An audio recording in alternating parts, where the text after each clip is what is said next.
so if anybody doesn't want to be filmed, they need to leave the room for now. Announcements, I don't think there are any. Public questions? Did you have any public questions? No public questions.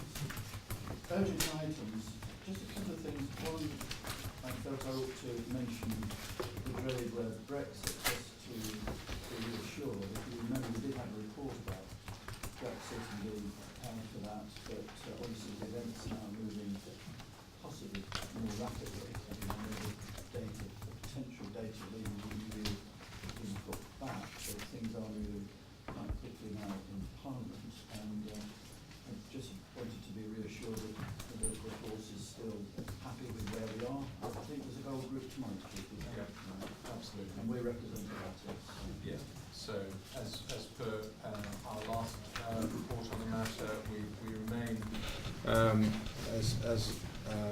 as are many, subject to the fluidity of the current agenda, but we're well prepared. We'll see what comes. Of course, some of the important issues nationally have been sorted out nationally in terms of information sharing and the like. So we remain prepared and we have the ability to be agile to developing circumstances. Thank you very much. So just pause for a second. I hadn't appreciated there are other members of the public who are joining us, and I think we're sorted on now. And you're all very welcome. We've only literally just started, and on our agenda pack we're at item 5, which was urgent items, and we just had a quick update on where we are in terms of Brexit and preparation for possible leaving of the European Union.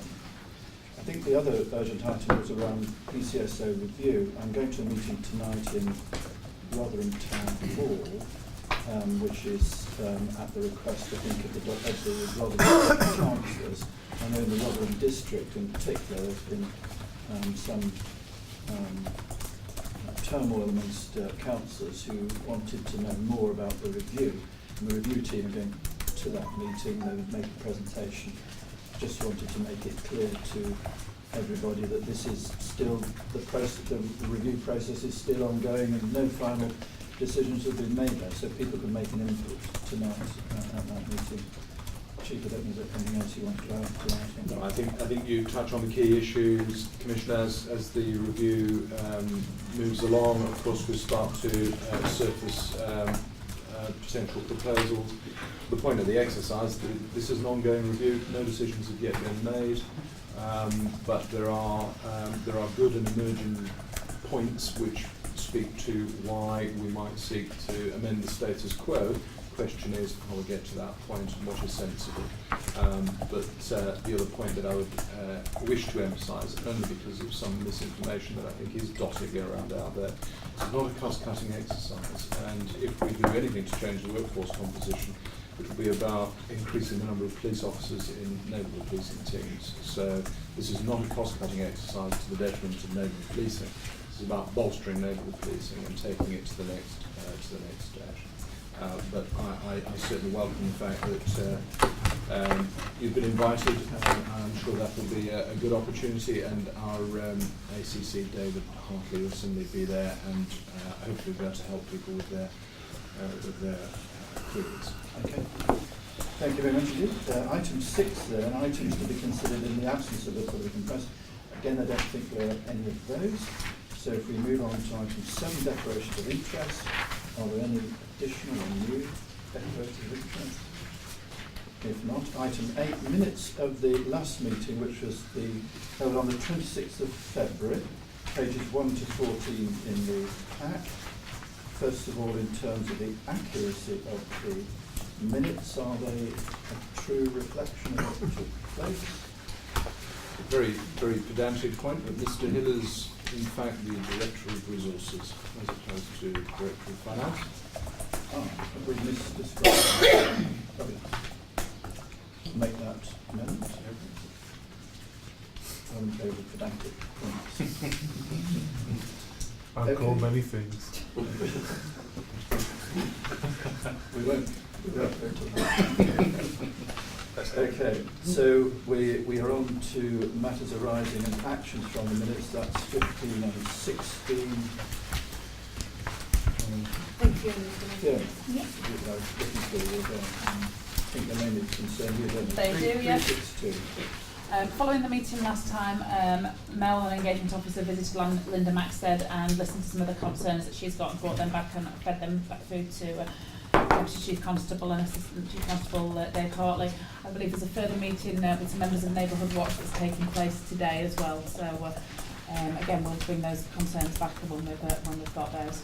So we can say that's now complete. Yep. An ongoing consultation with those. And then 363, I've been liaising with Mr. Cooley around his question around the access to PAB on the uploading of these to the website, and he's provided a link.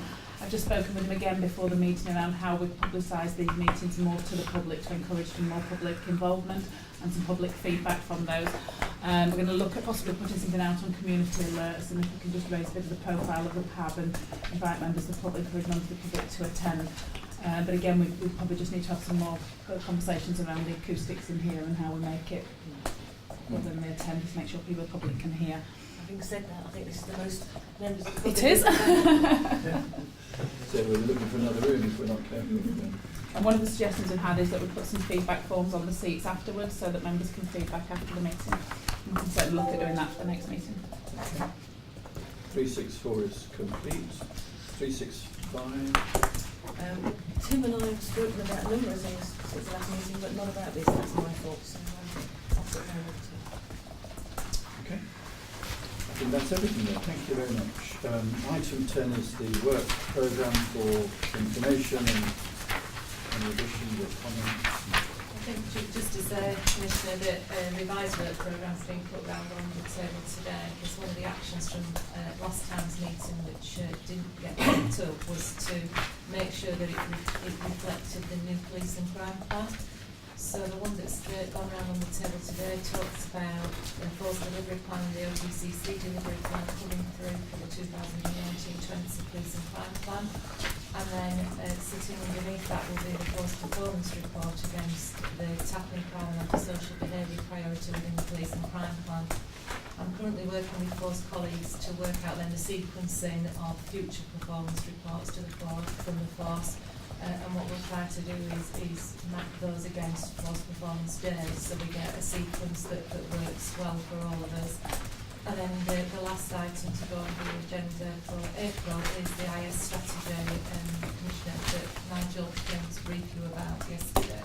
Yep, we know all about that now. So. Okay. Everybody happy with that? Okay, thank you very much. Moving on then to one of our substantive items, item 11, force performance, the Doncaster District Summary Update. Just for us, Sean, to comment on that, perhaps like this doesn't sound hideously patronising. Thank you very much indeed for the report, which I thought was a model of brevity and clarity, and uses language which the public can understand. Sometimes we get a bit of jargon that is baffling to us, but this had none of those things in, so thank you very much indeed for the report. And if you assume that we've read it, just want to pick out a few of the highlights. Thank you, Commissioner. I think a good place to start would be in terms of the demand that's currently faced by Doncaster. As you'll be aware, South Yorkshire Police reintroduced neighbourhood policing 18 months ago, and we at Doncaster consistently try to increase the number of resources dedicated to neighbourhood policing. The impact of that in terms of the problem solved and the engagement is starting to take effect. And over the last 12 months, you'll see from the figures that we've seen a 11.2% reduction in the incident demand and our overall demand over the last 12 months. And that's not where the good news ends, because as you will be aware, Doncaster is going to get 20 additional posts over the next 12 months. 17 of those will go to neighbourhood policing. So I think in terms of the problem solving, the work we will be doing with our neighbourhoods in the next few months that reduction will only increase, and I think that's got to be a positive for communities of Doncaster and for South Yorkshire Police. I do get a little bit of flack, I must say, from some of the other districts, the council in particular, who say why so much to Doncaster. So there's a bit of careful work explaining, you know, historically why probably Yorkshire had more in the past, but also why there have been some really particular issues in the Doncaster district that needed addressing. I think reassurance from Simon is that we don't do these things on the whim. Clearly, it's a significant amount of work that goes in from our BC&I department to actually look at the volumes, look at the metrics, to make sure that when we make these sort of decisions, that we're apportioning on the actual need and requirement from the respective districts. I think it's something that will probably come out that HMIC have been particularly complimentary about. It's about the level of work that we do before we make these changes to make sure that it's well founded and it is based on the actual facts as opposed to any other more noisy considerations. The noisy people are members of the public as well, so No, we absolutely. do need to listen to We do need noisy to people. listen. It Well, should never be the sorry. case. It No, should I never know be the what you case mean. that people who shout loudest just get No, what they of want. course not. Sure. Yeah, just you'll see from some of the graphs I've included in the report. I just want to bring your attention to two things. One, in terms of the incident demand I've just alluded to, the last quarter, in terms of incidents that have occurred in Doncaster, is substantially lower than any other quarter over the last 3 years. And in terms of recorded crime, we've also started to see a reduction since August of last year, and that's been a steady reduction. And again, that's testament to the work that's going on, not only in terms of the neighbourhoods, but in terms of addressing the organised crime groups and some of the other key areas of business that we have in Doncaster. So that's about focused and targeted. That's Activity. about focus and targeted activity. And if we move on to the next area I was going to talk about, i.e. the prisons, that's probably a good example of where we've seen that focused and targeted activity. Most of the people in this room will know that Doncaster has all the prisons within South Yorkshire. There's 4 large prisons based basically within our district, and they generate significant demand for policing in Doncaster. So we've tried to work in partnership with not only the prisons but other key stakeholders, and we've done that in three ways. One, in terms of developing governance structures. So we've introduced the Prisons Board, which brings together the 4 prisons, the police, CPS, the local authority, and that's allowed us to coordinate that partnership activity to address the problems that are generated by the prison estate. Secondly, we've also worked with the prisons in terms of developing and educating their staff. With the crime training department within South Yorkshire Police, we've developed a bespoke programme for prison officers, so they are now able to take statements, they know how to preserve scenes, they can be of significant assistance in terms of managing and investigating crime to us as the police. And the third aspect is the enforcement activity. We have done a lot of work, a lot of proactive work in terms of operations within the prison estate and around the prison estate. And the result of that, collectively, is that from the data I've seen, over the last 12 months there's been a 50% reduction in the number of crimes and issues that have taken place within the prisons. And if I can just look into my phone, at the National Prisons Conference this morning, ACC Jason Hargreaves, the National Prisons Lead, has described South Yorkshire Police in his speech as being fantastic and benchmark for police support to prisons. And I think that's testament to the work that's taken place. That's very good. I guess a lot of the public don't appreciate the fact that crimes go on inside prisons as well as outside, and are very demanding on your time. On a month-to-month basis, it can be between 5 and 10% of operational demand. So it is a really substantial issue. And some of the assaults on prison officers who live locally, I mean, these are people who live in South Yorkshire who work in the prison. These are serious issues to work with. I think it is really important. It's good that we're getting national recognition. You can imagine perhaps people saying that in a time of stretched resource, or should the police be putting as much effort into it? But I think the point that Sean makes, by doing that, we manage the demands, we can actually balance it out and make sure that we're not diverted from other areas.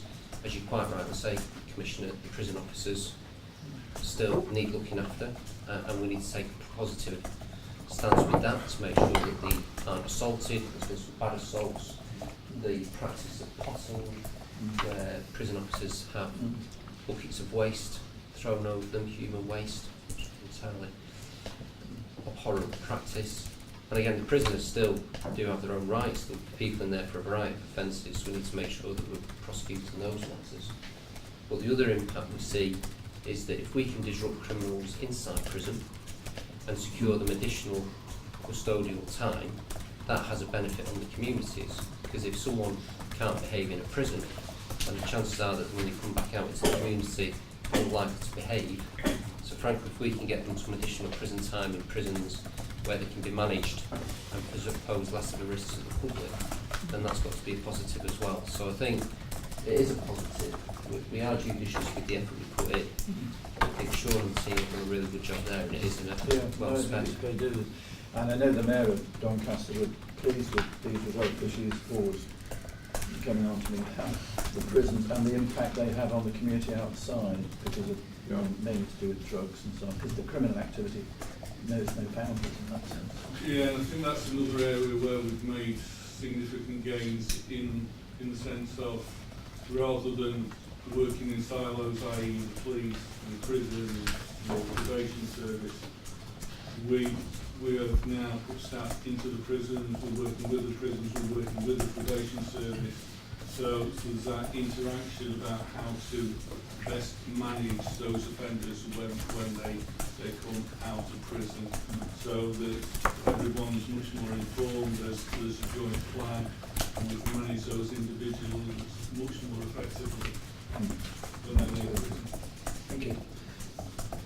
Just moving on, just to bring you attention to a couple more issues in terms of crime.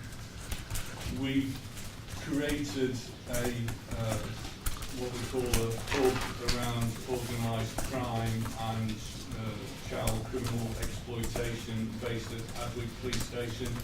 That means we've moved all our proactive resources there, and you'll be aware of the successful bid around the sub-regional CCE team. Recently, that team is now going to be integrated with our proactive teams based at Adwick. It will allow us to do work in partnership with the team effectively and address those young people that are very vulnerable in terms of being drawn into organised crime groups and at risk of CCE. Specifically in Doncaster, that we're looking in Mexborough, Coningsborough and Edlington, which are the communities where we have some real intelligence of that is a potential issue. And are we talking county lines here as well? Is that yes, that team will service not only Doncaster but Barnsley and Rotherham. So there's the joint work in terms of the organised crime groups that operate across those lines, not in terms of the county, but it's specifically across the district, and we'll be addressing the issues in each of those three locations. And do we have county lines that do literally cross the county border? Yeah. Out of South Yorkshire to somewhere? Certainly in the northeast of Doncaster, that is the case in terms of organised crime that takes place within Humberside, West Yorkshire, Lincolnshire. etc. And we are coordinating our activity with those police services in terms of managing some of those issues. The last issue around crime and antisocial behaviour I wanted to bring your attention to is Operation Shield. Now, you might be aware this was launched in October of last year, and it's a joint initiative initially between Sheffield and Doncaster to decrease the number of residential burglaries within some of our local communities, and we initially set this up in Hexhall, Bolby and Mexborough, where we have seen reductions in terms of burglary because of the coordinated media campaign, the effective management of offenders in those locations, and target hardening of individual premises. There's a lot of work gone into those issues, and we're looking to extend that approach to other communities impacted by burglary across Doncaster. We have seen reductions in burglaries in each of those locations. Operation, this is smart water. Yeah, it's predominantly we're working with smart water and trying to target harden individual premises in those locations by utilising smart water. You say that with the exception of November, this is paragraph 3.8, with the exception of November, burglaries have fallen? Yeah, Is that continued, is that a trend? throughout 2018 we saw reduced burglary numbers each month, with the exception of November, where we saw a spike that was down to a significant number of offenders being active in Doncaster at that time. That now has progressively fallen each month since that time, and in March we recorded 167 burglaries to date. I know we're 3 or 4 days from the end of the month, but that will bring us very much in line with the numbers that we were experiencing in the early part of last year.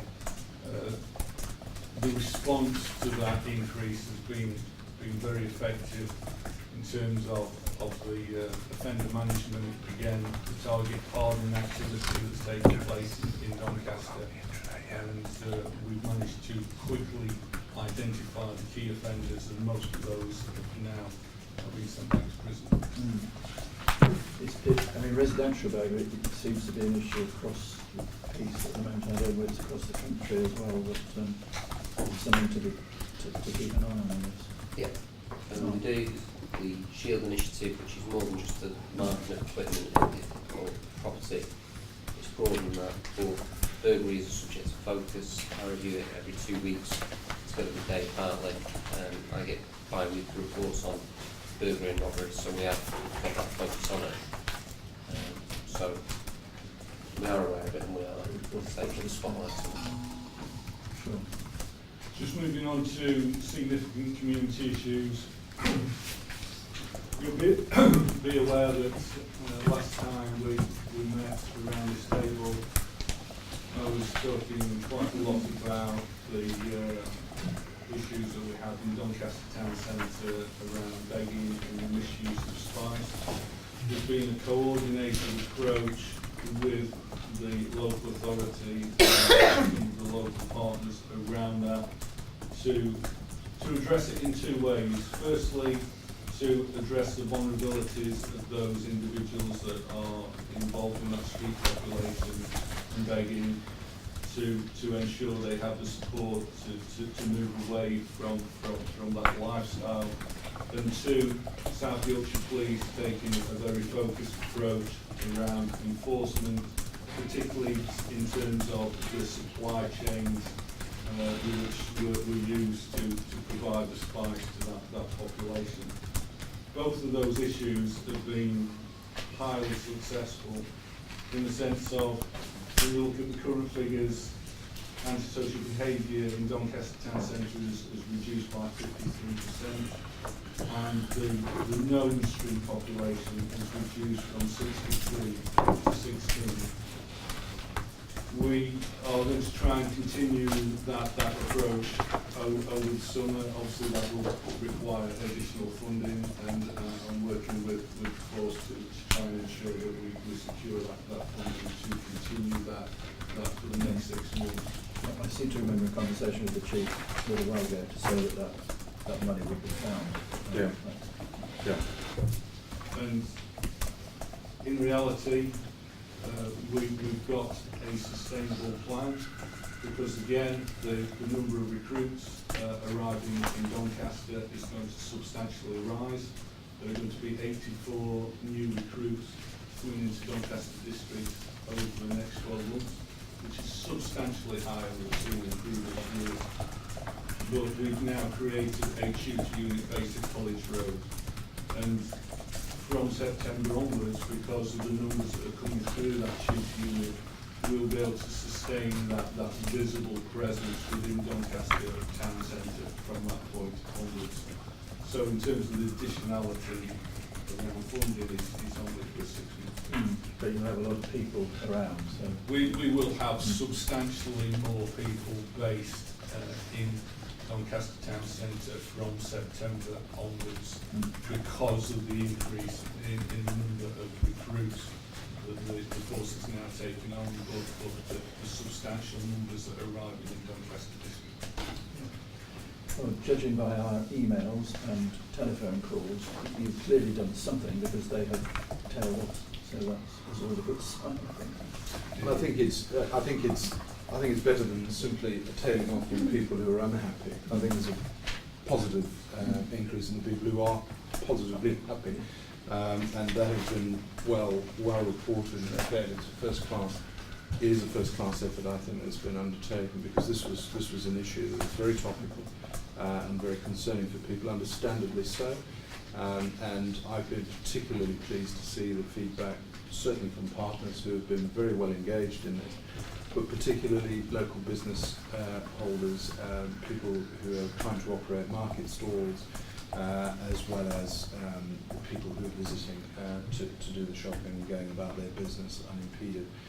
So I think it's been a really, really positive effort, and well done to the team. And I've been to meetings with business people and local councillors in Doncaster, and they speak well of the Absolutely. relationship now. It's a good one between SRP and those communities. Much more positive than it was. Which brings me nicely on to another piece of what I see as potentially good news. There's a lot of work yet to be done, but the latest Your Voice Counts figures, I think, have just been published. Doncaster has moved from having 28% of the people that are entirely satisfied with the police service to 34, which is obviously a 6% increase and moving in the right direction. I think there's a number of reasons why that is starting to see a positive trend. Firstly, because of the problem-solving activity that's taking place, but certainly over the last 3 or 4 months, we've put a lot of time and effort into the engagement we have with local communities. Each of our neighbourhood teams have got the usual social media, Facebook, Twitter account, but we've now created online virtual meetings with our communities, which take place each and every month. The hits on those meetings that are done via Facebook are in their thousands. So I think the central one last month had over 5,000 hits. So there's an awful lot of people now linking into those meetings. But it's my aim to make sure that every household in Doncaster knows what the local policing teams are doing each and every month by the end of this year. And what I mean by that is that I want to make sure that we use all the media channels, i.e. local newsletters, local newspapers, magazines, other online forums, to inform each individual community what we are doing as the police to address their local needs and concerns. And that's the aim I've set ourselves, to make sure that every household understands what the local police are doing in terms of addressing local problems, what the results and what we intend to do over the long. Well, I've got the graphs in front of me, which I don't think anybody else has got around the table, but it does show that after a slow kind of drifting down, you've actually bucked the trend and you're going up for satisfaction in South Police in Doncaster district, so doing something right. So, thank you. We'll keep trying. And 34% still leaves a lot of room for improvement. It does. But I think it's confirmation to me that attempt to engage with local communities is starting to work, and the more effective we become at that engagement, hopefully the more that confidence and trust within our local communities will grow. What people say to me when I go round to community groups is, we're so grateful when the police listen and don't just tell. I think we can get that message across, listen and then act, of course, but don't just say stuff out there. That's the key. It is, and it's making sure we address those issues that matter most to them. In Doncaster, it's things like speeding, Yes. drugs misuse, Well, the bikers, the response to off-road bikes is a good example. are all key issues, because they are issues that those communities see outside their front door on a day-to-day basis.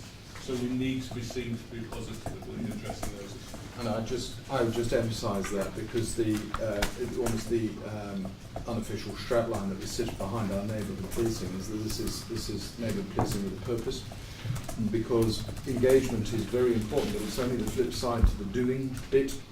And frankly, the public are not interested in talking to us just because we're a friendly group of people and a shoulder to cry on. They can talk to other people if that's what they require. They actually want us to do stuff, and that's why I think the flip side to engagement is properly nutting into these issues and starting to move the dial. I won't cut across Sean's flow, but much of what he's talking about is tangible delivery against these individual issues. So this is very much about policing with a purpose, and the vim and the vigour that is evidenced across so much of what Sean's team, and actually other teams across South Yorkshire are doing at the moment, is testament to a slightly changed dynamic, and absolutely I perceive that to be at the heart of what the public will want, and quite rightly so, because as I reiterate again, we can't just be listening in a passive way. We're actually there to do the doing, and that's such an important part of what we're about. Presumably, Chief, the good practice that's going on in Doncaster to change the trend to upwards will be rolled out to the other districts. Absolutely right. And we've seen really good examples across all 4 districts, and ultimately we want to bind the best of all, such that becomes the ubiquitous offer, and that is about a process of making sure that we identify best practice, we celebrate it, and then we insist that others carry it out too. And that very much forms part and parcel of the DEB's sort of management processes, where he has the overarching view of all of this, together with ACC David Hartley, who spends his life binding these good initiatives together. I'll just give you an example of the positive engagement work that's taking place, and that's around the off-road bikes. So about 12 months ago, in collaboration with Sheffield District, Doncaster created an off-road bike team, which spends half its time in Doncaster, half its time in Sheffield. They've now developed the social media forum, so they're daily promoting the work that they're undertaking in Doncaster and Sheffield. But we've now taken that one step further in terms of working in partnership or collaboration with a group known as the Trial Riders Fellowship, so that they that we now have a warden scheme that's been developed alongside DMBC and South Yorkshire Police that now patrol some of those routes where we see misuse of off-road bikes, and they're working in tandem with the police in terms of making sure we have that visible deterrent presence on those locations. It's a pilot. We'll run that for 3 to 6 months and then review it. But I think it's a step in the right direction as long as it's done appropriately. But it creates that visibility. It creates that reassurance to the public. And this is why I think it's one example of why we start to see that improvement in confidence. I think I've seen the Green Lane Warden document. Is it a memorandum of understanding? Yes. Is that what you Yeah. produced? Yes, yes, I've seen that. And I did meet, are they trial or trail riders fellowship? Is it trail? I think trail. Trail. I did meet them and other groups of responsible bike riders who are really cheesed off with these people who are not responsible and want to cooperate with the police in getting them removed from the scene. So that's a really good partnership, I think. And, Hopefully we can develop it to a point where it becomes truly effective. But I think it is a very positive and creative initiative. Okay. And the other last issue I wanted to bring to your attention is Doncaster's approach to missing young people. That's because of the vulnerability of children to go missing. It's obviously a substantial issue for us in terms of the resources that are required to address that issue. So we sought to try and work with the children's homes, with the local authorities to raise standards. We've done that by creating a missing from home board, which is chaired by Superintendent Dan Thorpe. It's attended by Ofsted, who bring a certain amount of clout. That was the word I was looking for. Teeth. Well, what it's served to do is because of the presence of Ofsted, then we've got the ear of the children's homes, and we've seen a real increase in standards within those homes. We've also worked hard with the Children's Trust and other partners to address the issues with individual children that are going missing and trying to ensure that we support those individuals. The results are quite astounding, really, in terms of you're looked after children specifically. In September of last year, there were 71 instances during that month. We've seen a month-on-month reduction. In February, there was only 32, so that's a decrease of 54%. And if you look to missing children as a whole, in September it was 77, and February it was 47, so that's a reduction of 38%. So that collaborative approach has again had a real impact on the demand that the police are facing around that area. I thought this is a really good initiative and shows how you have to work with partners if you're going to crack these problems. But to get Ofsted, I hadn't thought about Ofsted, but of course they could be I don't know whether they're not the key player, but they obviously have the ability to require people to do things, and that's absolutely. I think the key is with them, they have a direct bearing on the purse strings. So in terms of the rating of the premises, they bring that level of scrutiny. So it has a direct impact, so we can have a lever in terms of ensuring people do the right thing. And I think they're impressive figures, and Sean rightly speaks about the reduction in demand on us being called out. The other side of it, though, is the young people themselves getting a better service. Because whilst us continually going out to look after young people, deal with incidents in the setting, isn't great for us because it takes resource. It's equally not great for the young person or the members of staff. And I think Sean and the team have been really robust in challenging where there's a perception that perhaps a home which might be run for profit is shaving stuff off its bottom line and maybe not having enough staff, which then has an impact on everyone else. So I think we've been worked in as a collaboration, we've worked with stakeholders, but equally I think together with Ofsted we've been pretty robust in holding others to account, particularly where at the end of the day it's a private company doing this for profit. So I think we're putting the interests of the young people to the forefront of everyone and making sure that they get the service and support that they require, and on many occasions it's what the local authority is paying for to make sure they get it delivered. And these are children not necessarily probably not from South Yorkshire, they're coming from other parts of the country. They do come from all over the country really. As you said, they're not only Doncaster residents, that some of these homes accommodate children from various local authorities, from people as far as Wales, London, etc. And that's the other advantage of having that partnership approach in terms of sharing information and making us aware of the vulnerabilities of the children that are coming to Doncaster, so we can work with partners to address those vulnerabilities rather than having to reactively address issues when they've gone missing. It just means it's much more joined up, the standards are raised, and therefore we're proactively addressing the issues rather than reactively trying to address issues. Do we know the total numbers of children in homes in the Doncaster district? I haven't got those figures with me. If you were to ask that question 6 to 12 months ago, I don't think the local authority or police would have those figures.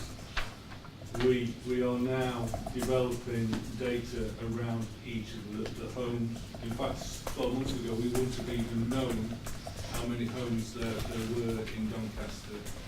Now we've even got to the point whereby when a new home is a company requests to create a new home, it has to be licensed, and the police are informed, and we can object to their presence if we feel that's going to be detrimental to the community, which is something we didn't have 12 months ago.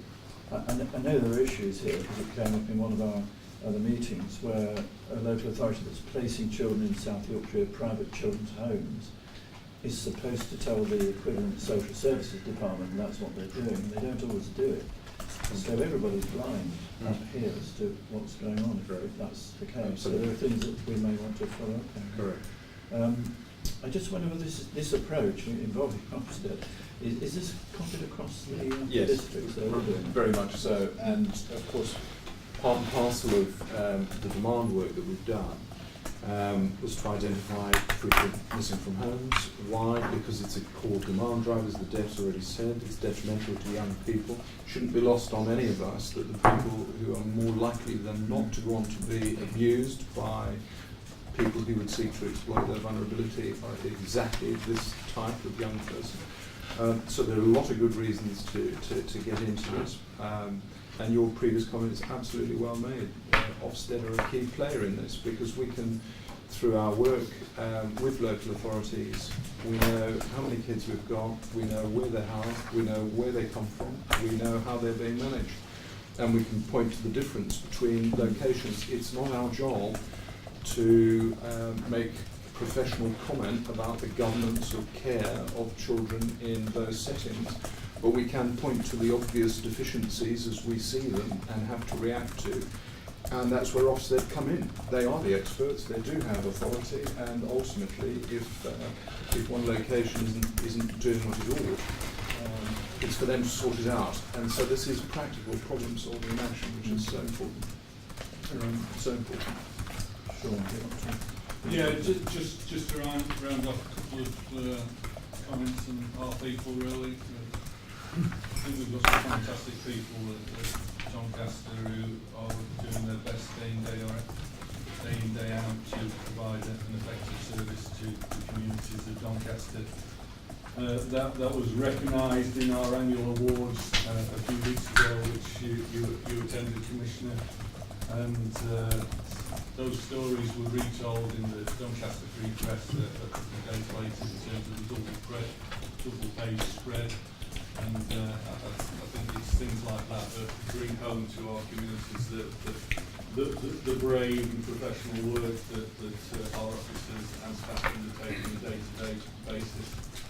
And just, it's probably reiterating what I've just said about the prisons, but the prison work and the work undertaken in the Doncaster Town Centre in terms of national conferences of today and in previous months have been recognised as national best practice. And again, I think that's a testament to some of the positive work that's taken place in Doncaster. Yes, it was a very good ceremony. It's always very humbling for me, as in a sense, as a member of the public, to go to those occasions and to hear just what people are doing day in, day out as part of their ordinary jobs, and some of it is quite remarkable. So thank you. Well, thank you very much for your report. Any other questions about it or comments? I'd just like to emphasise that, like you, I thought it was a very positive report and sets out in tangible detail the very real effect that people are having. And I reiterate my comments before that this is about policing with a purpose. But just didn't want the point, if you like, to become, just to be held silently around. This is a really good example of how the operating model is now starting to perform. We have gone literally over the last couple of years from a position where we were almost wholly reactive, resources were declining, incidents were increasing, and our ability therefore to cope was starting to suffer. And inability to cope was resulting in declining satisfaction and confidence, declining arrests, declining outcomes insofar as public confidence of victims of crime is concerned. The operating model has put the force on a proactive footing, putting more people into neighbourhoods. Sean talks to the continuing growth of people into neighbourhoods, which is what we're very, very passionate about. More people into neighbourhoods, doing more in terms of practical problem solving, is now having the practical effect of reducing demand.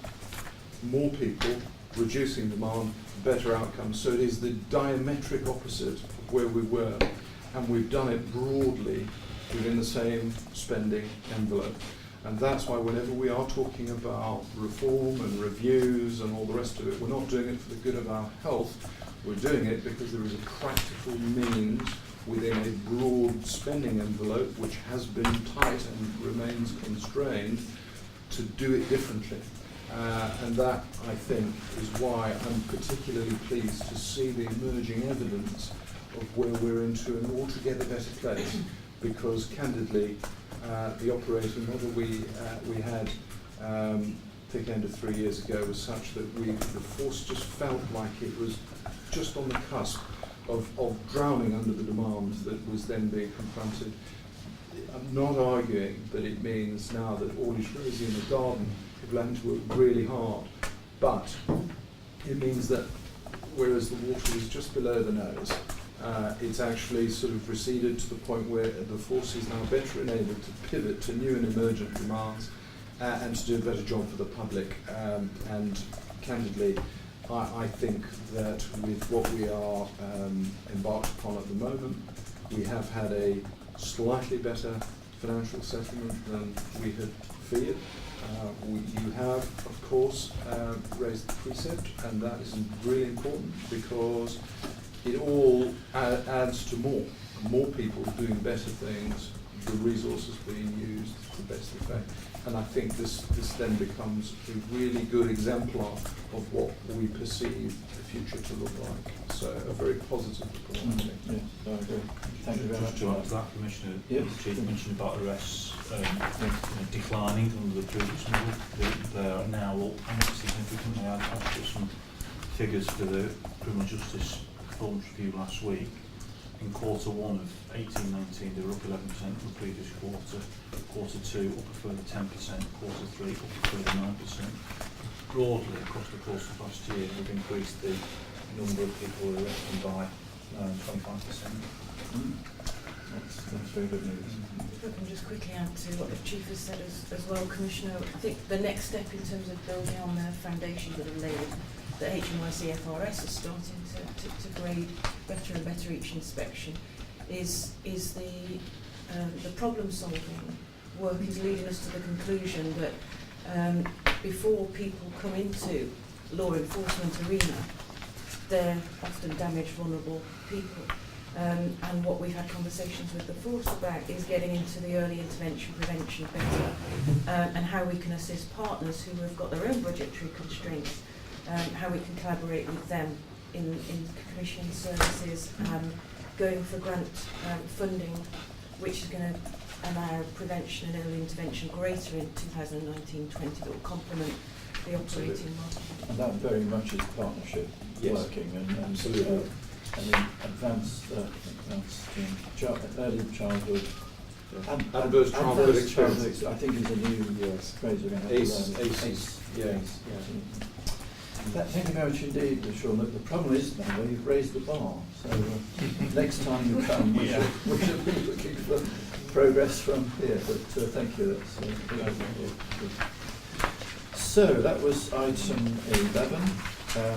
Item 12, course performance against efficiency, effectiveness and value for money. Margaret, this is your report. Hope everybody's read it. Thank you, Commissioner. I apologise for being late. Thank you. First of all, we wrote a very lengthy, comprehensive report in November. And at the last meeting with PAB, we also gave you the video presentation explaining what's happening in terms of the efficiency domain. We just had the HMIC visit and the causes for concern which we had, particularly regarding our workforce, are no longer present. So what I'll intend to do is concentrate on one or two issues and issues which you're probably not aware which the force is doing. Yeah, I assume we've read and was through. So in terms of collaboration, since the last report, as you know, the collaboration review framework has been adopted by the whole of the region. It's working very successfully in us evaluating our collaboration, and we're really pleased that the Public Finance and Innovation Awards has shortlisted the model for the Good Governance category. So in a couple of months we may find that we've won an award on that, which would be really good. In terms of financial planning, we've been through the budget process, we've been through the reserve strategy. I think we've absolutely demonstrated best practice in that, in terms of how we've done that, and in terms of our statutory requirements. Two things I'm working on at the moment with the forces. We're playing a lead part in the new Excellence in Police Finance initiative, which is being launched next week, which Michael and I are going to. I chair the group.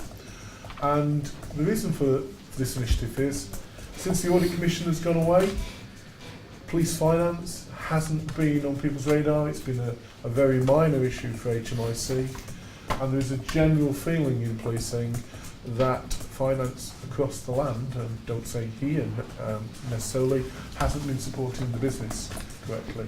So it's a new set of standards which includes training for the CFOs and also the heads of finance to actually try and improve finance as a whole, which is supported by both MPCC and the Association of Police and Crime Commissioners. So that's a good initiative. At the same time, following what's happened in Northamptonshire County Council, that has had a lot of learning for the local government sector about budget processes, how statutory officers are carrying out their duties, are some CFOs not carrying out their statutory duties correctly, and there is a new Code of Financial Management which is going to be a statutory requirement from April 2020, and we were one of the organisations who piloted that. It's come out for formal consultation last Friday, and the issue with that is that for the police service they're trying to link us to a local government resilience model which is not suitable, so we're trying to make sure that we have a suitable police financial resilience. In terms of the estate, you had the Estates Board last week which brought you up to date with where we are. The arrangements with fire are working increasingly better. as Louise comes to develop the joint strategies, the joint ways of working. We're still on the trying to dispose of surplus properties, although we think McDonald's may withdraw the planning application for the sale Ecclesall Training Centre at this moment in time, because that's been going on for so long, and then they will resubmit, we believe, a totally new application. In terms of new buildings, sorry, on 7.5, I mean, there are some impressive figures in there of savings, which is worth just sort of highlighting. So you've got capital receipts of 429,000, but then revenue savings of 29,000 ongoing, and further 119,000 because of termination of lease buildings. So they're good figures. which is good. In terms of new building, our main effort is to replace Doncaster Police Station Custody Suite. Ongoing discussions are taking place with Doncaster Council over suitable land sites in Doncaster, and they're working very well with us. And at the same time, using the existing framework for custody suites which we've got with Wilmot Dixon, we're looking at various design options to place on that site. So in the coming months, that will become increasingly up the agenda for approvals. And work's ongoing with other minor works. It's a bit of a Doncaster day this morning. In terms of savings plans and capital programme, we had savings of 6.1 million this financial year. We're up to about 5.7. Some will slip, which will go into the next financial year, but we're there or thereabouts. And we've had additional reductions in expenditure during the year, which have enabled us to manage the slight shortfall. Capital's a bit of disappointment for us, that despite best efforts to try and speed things up, capital has continued to slip. I think there's three main areas. Since Louise, since she's come as head of our joint estates, has wanted to review what's happening, and she's reviewed some of the schemes. The second part is that people haven't always joined up with procurement, and yesterday's Strategic Resources Board in force, where we manage all our resources. We've put new arrangements in place to make sure the procurement side is far better joined up. In terms of our major IT projects, some of them have taken longer to deliver, which we've been in conversation with our suppliers over. And lastly, we've had serious problems for delivery of cars, which is for two reasons. Unless you're an anorak with cars like I am, 1st of September, worldwide a new emissions standard came into play. No car which was built prior to that date was allowed to be sold after the 1st of September. So it's meant every car on sale, in Europe at least, at this moment in time, has had to meet new emission standards. And they've completely changed the rules. So if you have a car with a sunroof, that has to be tested separately from a car without a sunroof. So all of a sudden... You speak as a person with feeling here, not just a man. Absolutely.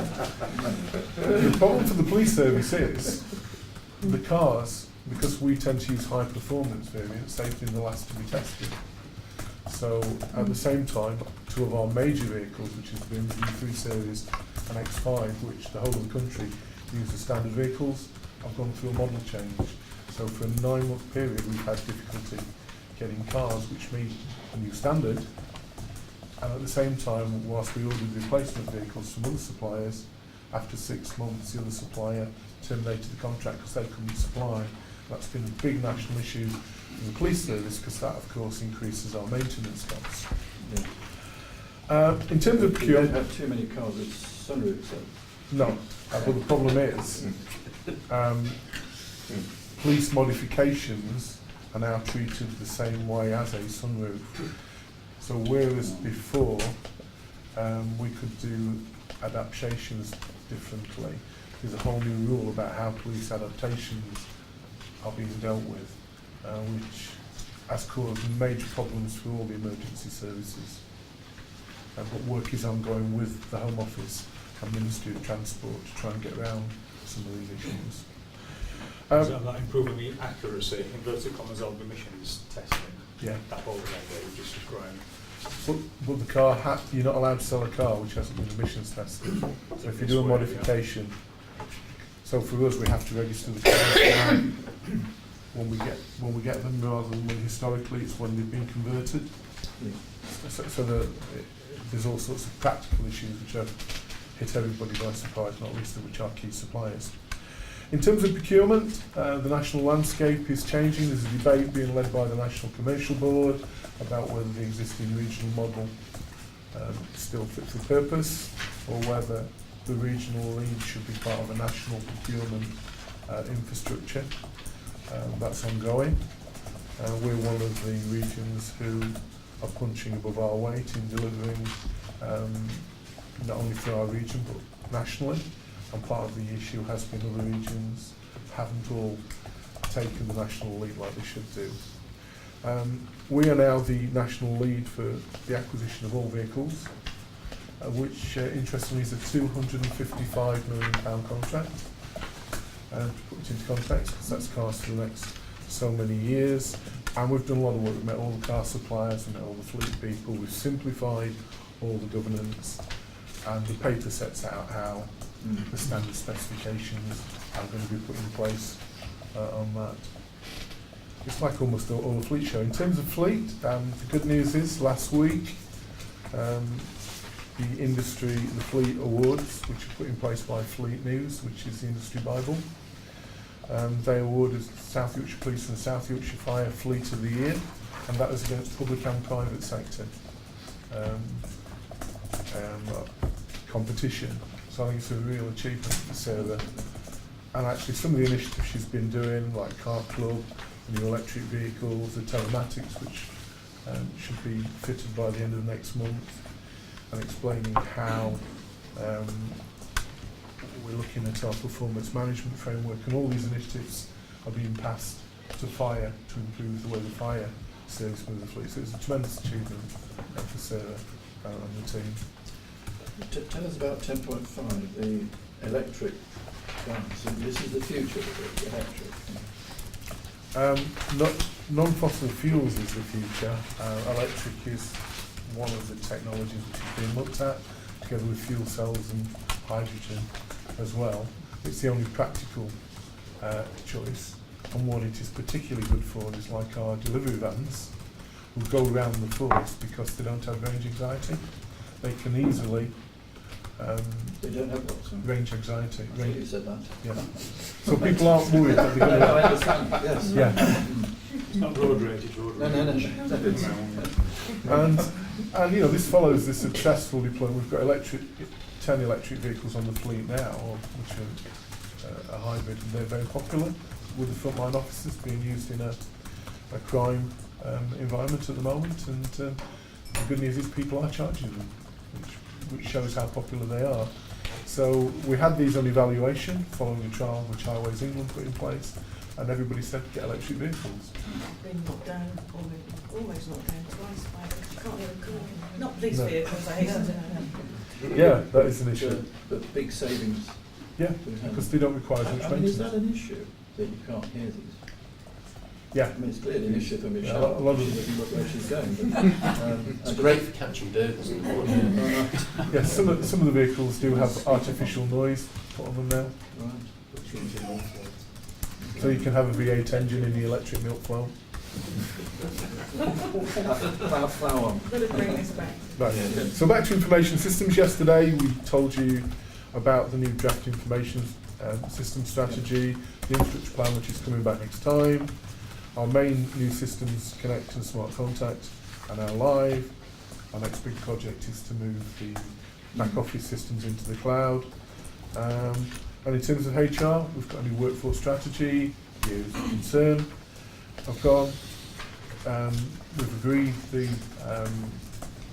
separation from homicide police. Work is ongoing to set up our new own department. We've put in place a new learning and development strategy, and Joe's going to offer, Joe Jackson, the head of HR, is building a new offer on 5 key pillars: empowerment, invest, resource, guide and care.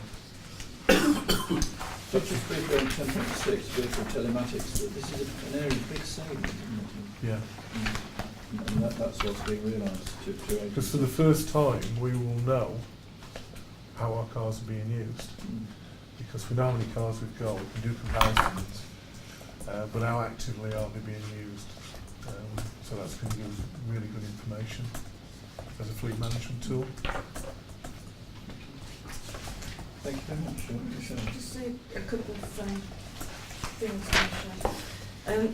For next year, 2019-20, you have a section in your renewed police and crime plan around value for money, which Mike has written. Mike's developing a value for money strategy to bring to your April PAB in consultation with Nigel. I'll also want an opportunity during that process to talk to DEP. Certainly in relation to the enabling services review, because what you on behalf of the public, and I know the police and crime panel are interested in this, is understanding how growth of police officers can be achieved by making savings elsewhere. And I suppose my only comment on your behalf, Alan, in relation to this report is there's clearly a lot of activity and hard work going on by Nigel's functional leads, and the report talks a lot about activity. I think with the exception of fleet, what's not easy for us on your behalf to identify is how the work is driving down spend, and how other savings are being made apart from, as I say, in fleet, which is well laid out in the report, and procurement. So I think when I work with Mark about is what's in the value for money strategy that Mike brings forward going to drive down spend and maximise resources elsewhere to the front line, essentially. Then I think we need to make sure we're driving and measuring the right things. So I'll welcome that discussion with Mark. Any other comments? No, I was going to mention the enabling services review, which is an important issue because I think you're quite right. There's a lot of really good examples and initiatives there, but part of the enabling service review, which is ongoing as well, is to make sure that the whole cost of the supporting infrastructure continues to decline as a proportion of overall spend. The purpose of the exercise being that we want more police officers in the operating model, and these things are bound together, and that's what we're very clearly embarked on, and quite ambitious about as well. Good, thank you. Thank you very much, Nigel. That was item 12. Item 13, PCC decisions, Erica, 29 and 30. As you know, Commissioner, you intend to make as many decisions as possible at this board, but there are a few that need to be taken between board meetings, and this report sets out those two decisions that you've taken since the last public announcement was. So one is in relation to the grant scheme, and the other is with regards to an updating of the bandwidth to South Yorkshire on the side. Any comments? Okay, thank you very much. So, finally then, any other, just before we come to any other business, we didn't introduce ourselves at the beginning, which we often do, but there is someone at the table who's not been here before, who is Sharon, who's on here, Sharon Goldman, who's just joined PC staff from South Yorkshire Police. So we've got someone coming the right way for once, and thank you very much for that. So welcome, Sharon. Any other business? If not, I think that concludes our meeting. We've got the date and time of the next meeting. Thank you very much, everyone. Short and sweet.